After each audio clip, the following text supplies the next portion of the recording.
I believe this nation and this government need to change their whole approach to the issue of racial equity. Yes, we need criminal justice reform, but that isn't nearly enough. We need to open the promise of America to every American, and that means we need to make the issue of racial equity not just an issue for any one department of government. It has to be the business of the whole of government. In the weeks ahead, I'll be reaffirming the federal government's commitment to diversity, equity, and inclusion and accessibility, building on the work we started in the Obama-Biden administration. That's why I'm rescinding the previous administration's harmful ban on diversity and sensitivity training and abolish the offensive counterfactual 1776 Commission. Unity and healing must begin with understanding and truth, not ignorance and lies. Today, I'm directing federal agencies to combat resurgence of xenophobia, particularly against Asian Americans and Pacific Islanders that we've seen skyrocket during this pandemic. This is unacceptable, and it's un-American. I've asked the Department of Justice to strengthen its partnership with the Asian American and Pacific Islander community to prevent those hate crimes.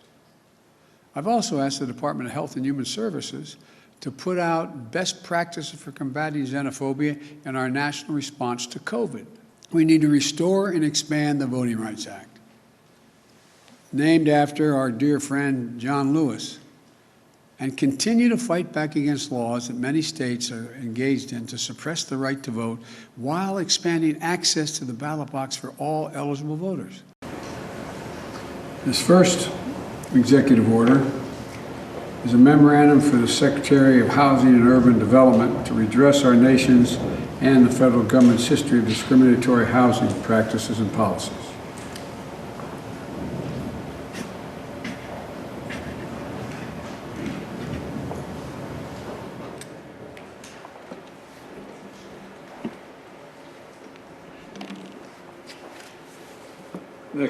Next executive order is reforming the incarceration system by eliminating the use of privately operated criminal detention facilities.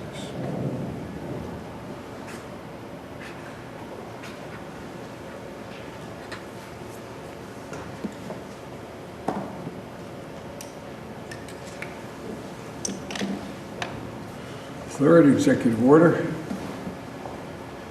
is a memorandum for the heads of the executive departments and agencies. Tribal consultation and strengthening nation-to-nation relationships.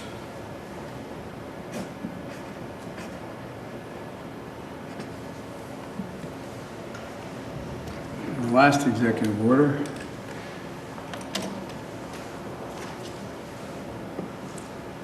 is condemning and combating racism, xenophobia, and intolerance against Asian Americans and Pacific Islanders of the United States.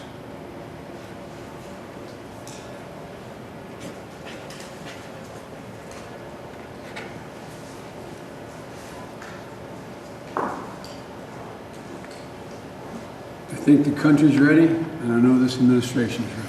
Thank you.